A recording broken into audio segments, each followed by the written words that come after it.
Hey guys, and welcome back to my channel. Today I wanted to do a tutorial, part of kind of a new series called Shop My Stash. I have seen these sort of Shop My Stash tutorials on YouTube before, and I thought it would be a great idea to show you guys some products that I've had for a while that I really love, that I haven't maybe been able to use in a while because I've been getting so many new products. So today's tutorial is going to be using the Laura Mercier Artist Palette, and I actually ended up getting this palette in the holiday of 2013, which was when it was originally released. Was it 2013 or 2014? It was holiday 2013. This is a beautiful collection of muted purples, some neutral shades, and you get a couple darks in here to really punch up any look. Now, this palette isn't going to be for someone who likes bright, bold, in-your-face colors. This is definitely going to be for someone who wants something a little bit more soft, a little bit more muted. Sometimes I want something that's really soft and I feel like I can wear it to work and then maybe out later too. So I definitely have used this palette so much since I received it. I definitely think it is a beautiful palette to have in your collection. It is well-rounded, and I do think the shadows are very high quality. So I would highly recommend checking it out. It is back out in Sephora. I really hope you guys enjoy this tutorial as well as this series that I will hopefully keep going throughout the summer months. I have a lot of palettes and products that I want to talk about that I've owned for a while and are really staples in my collection. So thank you so much for watching, and I hope you enjoy. So we're going to get started with the Hourglass Mineral Veil Primer. This is my all-time favorite primer.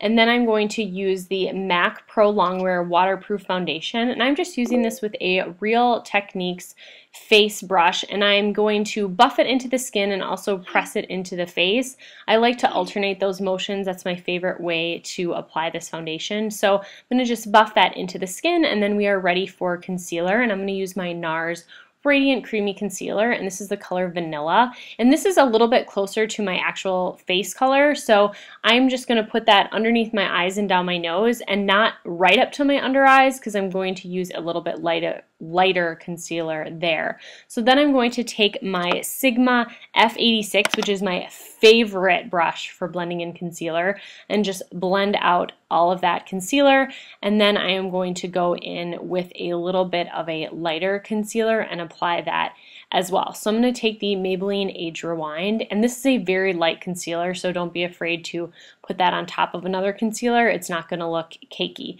So I'm going to put that right under my eyes and down my nose as well, just a very small amount, and then blend that in. And then we are finished with concealer, so I'm going to set that with the Bobbi Brown White Setting Powder. I've really been loving this setting powder. It's very similar to the Laura Mercier setting powder that is that loose powder. So loving the setting powder, and then I am going to set the rest of my face with my NARS Crystal Setting Powder, which I have hit the pan on.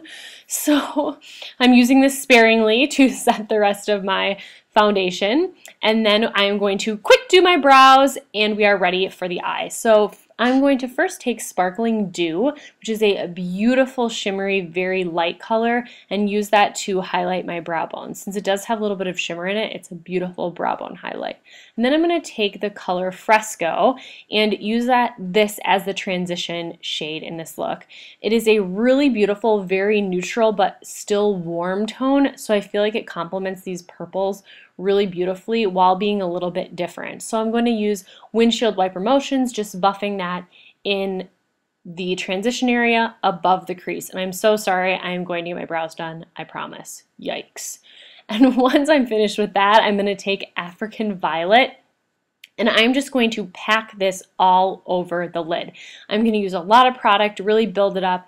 Even though I am packing this on the lid, I didn't have any issues with fallout or anything like that. So if you're one of those who likes to put your face makeup on first, you won't need to worry about fallout with these shadows. So just really heavily packing this on the lid, and then going back in with the color Truffle. Very light hand, very little product, and I'm just going to lightly buff this in the crease. I'm really using this color not to darken the crease a lot, but just to blend my lid color, African Violet, with my transition shade.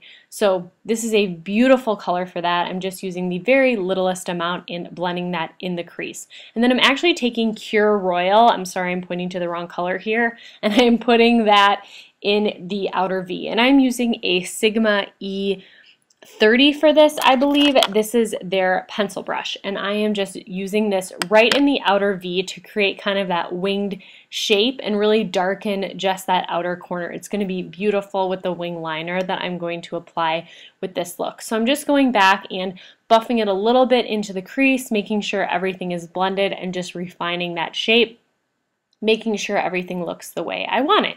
So then we can go in with a big fluffy brush. This is a Sigma E35, and I'm just not putting any product down and just blending everything out, making sure it's soft and no harsh lines, of course. So then we can take the Sparkling Dew shade again, and I'm going to apply this as an inner corner highlight, and we are ready for eyeliner. For eyeliner today, I'm going to use my tried and true liquid liner. This is the Tom Ford Eye Defining Pen, and I really wanted to do a thick line for this. I'm sorry if this is a little bit blurry in stages. So I just create the wing and then I connect it to the liner that is already on my eyelid.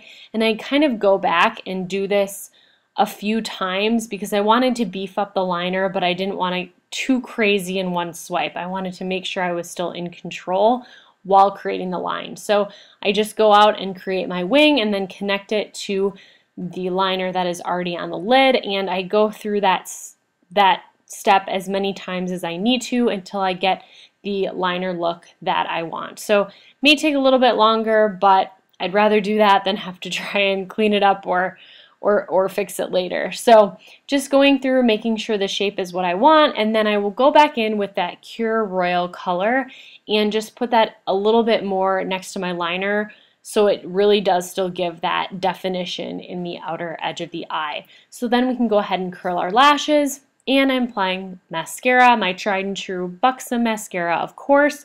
So just lightly coat the upper lashes. I am going to apply some falsies today, so I'm just going to give a very light coat of mascara here. And then I realized I forgot the lower lash line, so we're going to go back in with African Violet and just sweep that really messily on the lower lash line, really just making that nice and purple under there. And then I am going in with a little bit of that Cure Royal color again and concentrating that in the outer corners just to add a little bit more depth. And then I am taking the color Fresco again and just sweeping that lightly over the top. This is going to mute out the purple a little bit and not make it too punched in the face purple down there.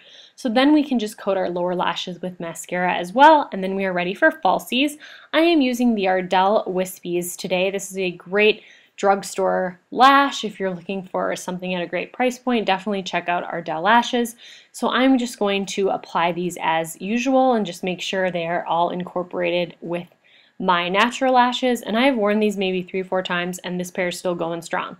So then I'm going to use my Chanel Soleil Tan de Chanel and apply that just for a nice soft sun-kissed glow on my temples, my forehead, down the sides of my cheeks. And I love using this Real Techniques face brush because the head is so small, you can really be precise in your application. I'm also going to put this down my nose as well. For blush, I'm using Becca Sweetpea, which is just a beautiful neutral blush, and it is a matte finish, so perfect if you're doing a very shimmery eye. And then I'm going to take Becca Moonstone Highlight, which is so gorgeous. And I'm going to highlight my skin with this and put this down my nose and on my Cupid's bow as well. If you have fair skin, definitely check out this highlighter. It is beautiful on fair skin. So definitely check that out. And then for my lips today, my lips are so crazy dry right now. So I'm using Colourpop Westie Lippie stick, and then I'm going to top it with the color I've been topping like every lipstick with lately. This is Tom Ford Lip Sheer in Pink Dune, and if you're looking for the one from this collection, check out Skinny Dip. They are very similar. So this is the completed look. I hope you guys enjoyed it. I hope you guys enjoy this new series using products from my stash that I really love and have had for a while. Thank you all so much for watching, and I'll see you in my next one. Bye.